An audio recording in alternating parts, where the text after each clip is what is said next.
Mas ainda falando do Papa, por que aceitar a infalibilidade papal se a gente tem papas com essas histórias tão doidas? Aí é uma coisa muito importante. Infalibilidade não quer dizer impecabilidade. Olha que legal. A infalibilidade tá de acordo... Perdão, professor. A infalibilidade tá de acordo com o cargo que se ocupa, não ao homem. Entende? Por exemplo, vou dar um exemplo bem claro. Você sabia que, por exemplo, um papa tem 2 anjos da guarda? Não. Tem o anjo da guarda do Bergoglio e tem o anjo da guarda do Papa. O que é Bergoglio? Bergoglio é o Papa Francisco. Perdão. Ah, tá. É o nome do homem, Jorge. Ah, eu nem sabia disso. A minha ignorância. Então, por quê? Porque existe o homem que está ocupando a cátedra de Pedro e existe a cátedra de Pedro. A infalibilidade papal, dogma proclamado do Conselho do Vaticano I, não está dizendo que aquele que ocupa o cargo de Papa é infalível, impecável, inerrante. Se o Papa disser que 2 mais 2 é 5, ele está errado.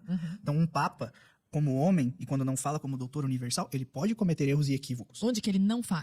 Quando ele não existe proclama- essa pessoa do quando verbo ele- faria. Quando ele proclama algo em relação à fé e moral, que é o que a gente chama de ex-cátedra. Entendi. Então, há uma proclamação. Por exemplo, a última ex-cátedra que nós tivemos, salvo engano, o professor pode me corrigir, foi a proclamação do dogma da Assunção de Maria pela bula Inefabilis Deus. Ah, você viu aí o maravilhoso mundo da tradição católica, onde a única regra é, se não está na Bíblia, a gente inventa. Mas o pior são as desculpas que eu ouço para que a Igreja Católica tenha esse poder de inventar qualquer coisa esdrúxula que ela queira inventar.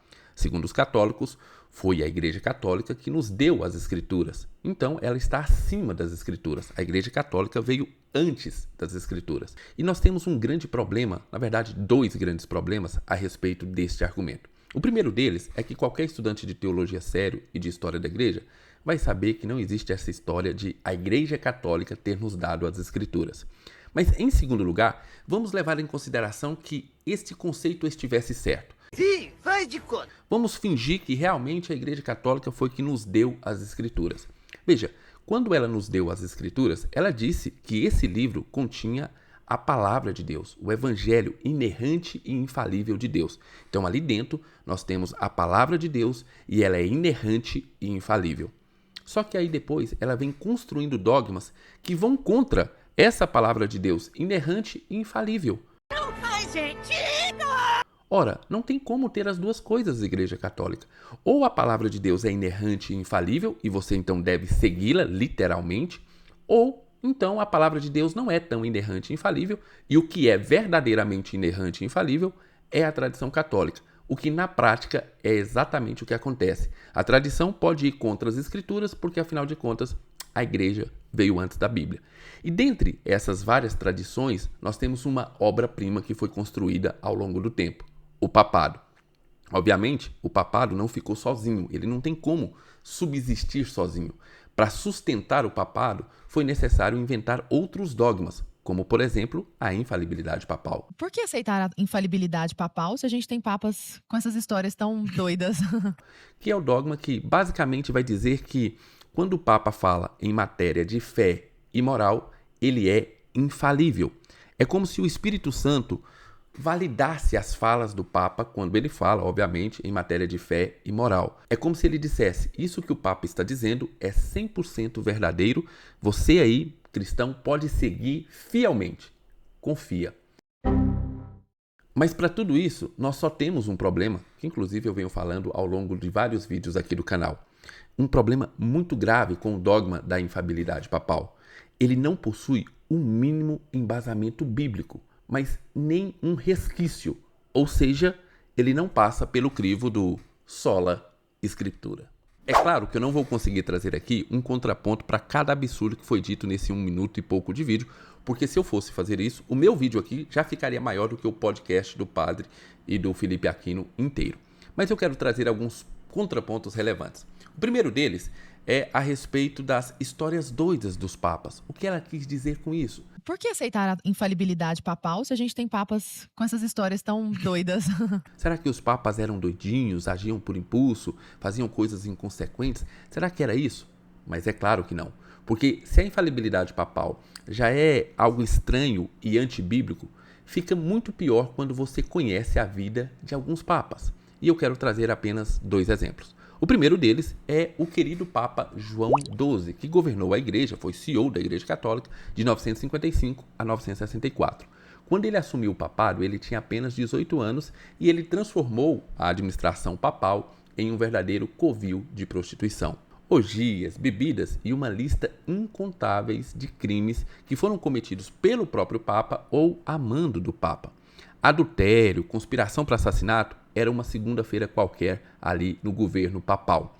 E para fechar com chave de ouro, esse Papa, o João XII, foi morto por um esposo que descobriu que o Papa estava com a esposa dele. Sim, o Papa estava pegando a esposa de alguém, esse alguém descobriu e matou o Papa. Meu Deus! Jesus! Foi exatamente isso. Agora, parece ou não parece um episódio de Game of Thrones, só que sem os dragões? Mas calma, pessoal, calma, porque ele fez tudo isso, orgias, bebidas, adultério, conspiração para assassinato, gozando da infalibilidade papal. Afinal de contas, esse comportamento que ele desenvolveu é totalmente compatível com alguém que é guiado pelo Espírito Santo para guiar todos os cristãos em matéria de fé e moral. O segundo exemplo que eu quero trazer aqui é o Papa Alexandre VI, que foi CEO da Igreja Católica de 1492 a 1503. Ele é o conhecido Rodrigo Borgia. Ele transformou o Vaticano em um verdadeiro bordel. Promovia várias festas regadas sempre a muita bebida e muita prostituição que ele oferecia para os clérigos da igreja.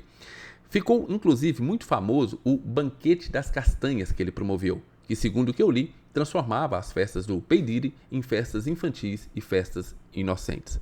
Além disso, ele teve vários filhos, mas fica tranquilo porque foi tudo feito com muito decoro papal. Agora veja bem, para os católicos que acreditam na infalibilidade papal, aparentemente o Espírito Santo só se preocupa com os papas quando eles estão ditando os dogmas da igreja. Por que aceitar a infalibilidade papal se a gente tem papas com essas histórias tão doidas? Quando eles estão cometendo todo tipo de atrocidade, desrespeito ao evangelho, parece que o Espírito Santo não dá muita bola. Vira a cara para o outro lado e deixa o Papa fazer o que ele bem entender. No fim de semana, os papas estavam participando de orgias, adultérios, assassinatos, mas na segunda-feira eles estavam aptos a estar cheios do Espírito Santo para dirigir a igreja e dizer o que é melhor para a fé e a moral de todos os cristãos do mundo. É assim que funciona a infalibilidade papal. Segundo eles, o Papa pode cometer todo tipo de atrocidade na sua vida particular, que isso não impede o Espírito Santo de ajudá-lo a governar a igreja e definir para os outros aquilo que é bom em matéria de fé e moral, mesmo quando eles não têm nenhuma fé e nenhuma moral. Um segundo ponto muito interessante que demonstra a falta de lógica desse dogma da infalibilidade papal é quando eles disseram que a infalibilidade papal não quer dizer impecabilidade. Infalibilidade não quer dizer impecabilidade. Traduzindo, o Papa não deixa de pecar como homem apenas porque é Papa, mas os seus pecados da vida pessoal não impedem ele de promover dogmas infalíveis. É isso que quer dizer esta fala. A infalibilidade papal não quer dizer impecabilidade. Agora, veja bem e acompanhe comigo o raciocínio. Essa fala, talvez, muito talvez, faria sentido no meio protestante. Porque nós acreditamos que não é porque nós pecamos que nós deixamos de ser cristãos. Então, mesmo que eu cometa um pecado grave hoje, eu sei que eu não deixei de ser cristão, porque a minha fé continua baseada em Jesus Cristo. Então, eu não deixei, eu vou me arrepender, porque se eu realmente tenho fé em Jesus, eu vou ser constrangido ao arrependimento, vou pedir perdão por aquele pecado e vou mudar de vida. É assim que funciona no protestantismo. Mas no catolicismo não faz sentido essa questão de infalibilidade, não quer dizer impecabilidade? Infalibilidade não quer dizer impecabilidade. Porque no catolicismo nós temos os pecados mortais. Então, você leigo do catolicismo, se comete um pecado mortal, você perde a sua salvação. A não ser que você se confesse com o padre, aí você resgata de novo a sua salvação. Mas se você morrer em pecado mortal, a Igreja Católica fala que você vai para o inferno. Traduzindo, você perde a sua salvação quando você comete um pecado mortal. Mas para eles, isso só funciona para os leigos, porque para o Papa, ele pode cometer diversos, inúmeros pecados mortais que ele continua sendo auxiliado pelo Espírito Santo para governar a igreja em matéria de fé e de moral. Agora, veja a incoerência. Você aí vai para o inferno, caso você peque e não se confesse de um pecado mortal. Mas o Papa pode cometer diversos pecados mortais que ele continua sendo guiado pelo Espírito Santo para governar a igreja e levar a igreja a uma vida de fé e de moralidade. Ele que eu quero trazer aqui para vocês como objetivo principal desse vídeo é falar que não existe nenhum resquício nas escrituras que comprova ou embasa a infalibilidade papal, nem no Antigo Testamento, nem no Novo Testamento. Na verdade, como eu disse no início do vídeo, a infalibilidade papal é fruto da tradição católica, onde a única regra que existe é, se não está nas escrituras, a gente inventa. Vamos começar com o Antigo Testamento, bem rapidamente, passando por ele, depois vamos para o Novo Testamento. No Antigo Testamento, e eu quero que você preste atenção nisso, nós tínhamos os reis de Israel, que eram os reis responsáveis por governar o povo de Deus naquela época. Assim como o Papa é o responsável por governar o povo de Deus na época em que vivemos, segundo os católicos. Pois bem, esses reis de Israel, eles eram ungidos por um sacerdote, e esse sacerdote ouvia diretamente de Deus a escolha que ele tinha para governar o povo. Então, foi Deus que escolheu Saul, e assim Samuel foi lá e ungiu Saul rei. E isso era de modo direto, não de modo indireto, com votação ou coisas do tipo, mas diretamente. O profeta ouvia de Deus quem Deus queria como rei de Israel. O profeta então ia lá e ungia esse rei. E veja, esses reis não contavam com infalibilidade papal. Muito pelo contrário, eles cometeram muitos erros, tanto em matéria de fé moral como pessoal. Veja, quando Saul foi ungido rei, nós temos a história contada nas Escrituras que Samuel ouvia de Deus. Olha, esse não, quando chegou Davi, é esse. Então, foi uma escolha direta de Deus e mesmo assim Davi não contou com infalibilidade papal, nem os outros reis de Israel. E veja que coisa interessante. Se um rei de Israel mandasse o povo, por exemplo, adorar um outro Deus, e o povo adorava esse outro Deus, e aqui eu não estou fazendo nenhuma relação com a idolatria católica, mas se esse povo adorasse esse outro Deus, eles seriam punidos. Eles não poderiam dar desculpa do tipo, olha, nós estamos seguindo o rei que você mesmo escolheu para nós. Nós estamos apenas obedecendo o rei que você escolheu para nós. Eles não tinham essa desculpa. Eles deveriam saber que não poderiam fazer aquilo e não deveriam fazer. Eles não poderiam falar, mas o rei é infalível e eu só estou seguindo a infalibilidade do rei. Não, não existe desculpa. Então, no Antigo Testamento, que era uma escolha direta de Deus, feita através ali dos sacerdotes, dos profetas, não existia infalibilidade. Mas a Igreja Católica realmente acredita que no Novo Testamento, então, Deus começou a agir diferente. Falou, agora eu vou dar um líder infalível para o meu povo e ele vai governar a minha igreja infalivelmente. Vamos ver se isso tem qualquer relação com alguns textos bíblicos. Deixando o Antigo Testamento para trás, porque já tem muito católico aí dizendo, Rafael, mas o Antigo Testamento é diferente, nós estamos no Novo Testamento. Ok, vamos ver o que o Novo Testamento fala a respeito de infalibilidade papal. Na verdade, não fala nada, não existe nenhum versículo para dar embasamento à infalibilidade papal, a não ser uma pretensa argumentação de que Jesus prometeu que a sua igreja iria prevalecer, que as portas do inferno não prevaleceriam, e a infalibilidade papal seria basicamente para proteger isso. Essa é uma dedução muito esdrúxula. Vamos ver verdadeiramente o que as Escrituras, aquele livro que a Igreja Católica nos deu, o que ela fala a respeito de infalibilidade papal. Vamos ver se ela passa pela lógica do livro que foi dado pela Igreja Católica e que a Igreja Católica diz que é inerrante e infalível. Vamos primeiramente para João 14,15, que está aí na sua tela, e diz o seguinte: se vocês me amam, obedecerão aos meus mandamentos, e eu pedirei ao Pai, e ele lhes dará outro conselheiro para estar com vocês para sempre, o Espírito da verdade. Veja, o conselheiro, o Espírito Santo, vai estar com vocês. Mas com vocês quem? Com aqueles, como diz o versículo logo no início, com aqueles que amam a Jesus. E quem é que ama a Jesus? Aqueles que obedecem os seus mandamentos. Então, vamos por lógica básica, simples. Se você não obedece os mandamentos de Jesus, isso significa que você não o ama, e se você não ama, o Espírito da verdade, ou o conselheiro, não está com você. Aqueles papas que eu demonstrei aqui no vídeo, e tem muitos outros, mas pelo menos aqueles dois que eu deixei muito claro aqui no vídeo, não obedeciam os mandamentos de Jesus. O texto é claro, lógica simples, lógica básica.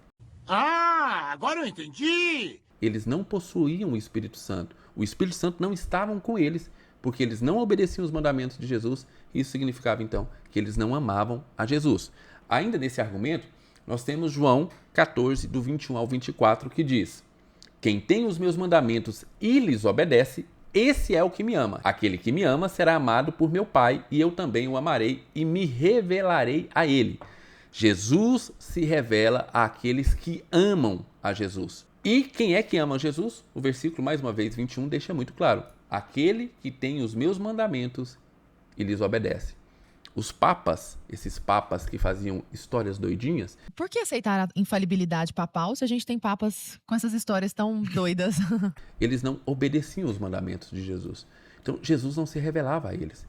Porque Jesus se revela àqueles que obedecem os mandamentos de Jesus, porque esses são os que amam a Jesus. E não adianta dizer que de vez em quando o Espírito Santo, então, iria visitar esses papas. Quando os papas fossem falar em matéria de fé e moral, então o Espírito Santo visitava eles, mas depois deixava eles sozinhos, porque afinal de contas, eles não amavam a Jesus, eles não obedeciam os mandamentos de Jesus. Não é assim que funciona no cristianismo, em nenhum lugar, e também não funciona com os papas. O próximo texto mata de vez qualquer, mas qualquer oportunidade de defesa da infalibilidade papal. Está lá em Mateus 7, do 15 ao 20, que diz o seguinte: cuidado com os falsos profetas. Eles vêm a vocês vestidos de pele de ovelhas, mas por dentro são lobos devoradores.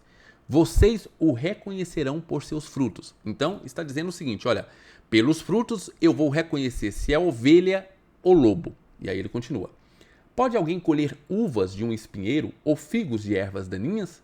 Semelhantemente, toda árvore boa dá frutos bons, mas a árvore ruim dá frutos ruins. Agora preste atenção nisso.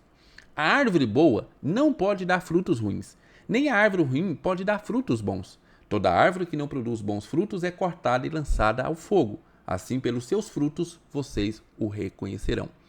Aqui nós temos Jesus dizendo que pelos frutos nós vamos reconhecer quem é lobo e quem é ovelha.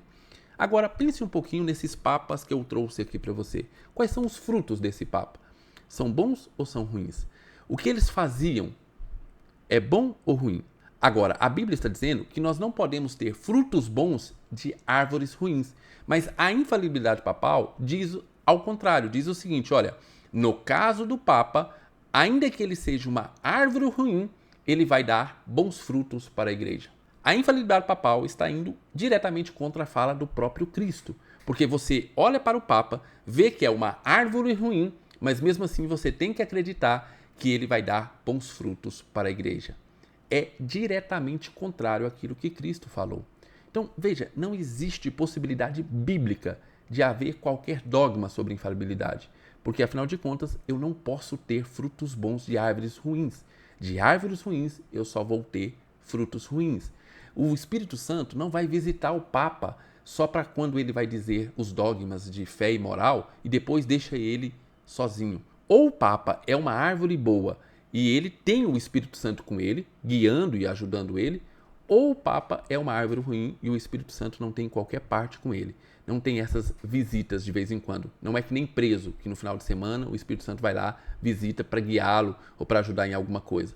Árvore ruim dá fruto ruim e ponto final. Agora chegou a hora de você colocar lá embaixo nos comentários se você acredita ou não na infalibilidade papal. Você, meu amigo católico, você acredita que pode descansar seguramente em tudo que o Papa disser em matéria de fé e de moral e ignorar esses textos? E você, meu amigo protestante, eu esqueci de algum argumento importante? Esqueci de algum versículo importante que combata esta heresia da infalibilidade papal? Deixe lá embaixo nos comentários a sua opinião. Muito bem, esse é o vídeo de hoje. Não saia sem deixar o seu joinha, inscreva-se no canal se não for inscrito. Fiquem com Deus, um grande abraço e lembre-se sempre, sola Scriptura é o remédio para toda heresia.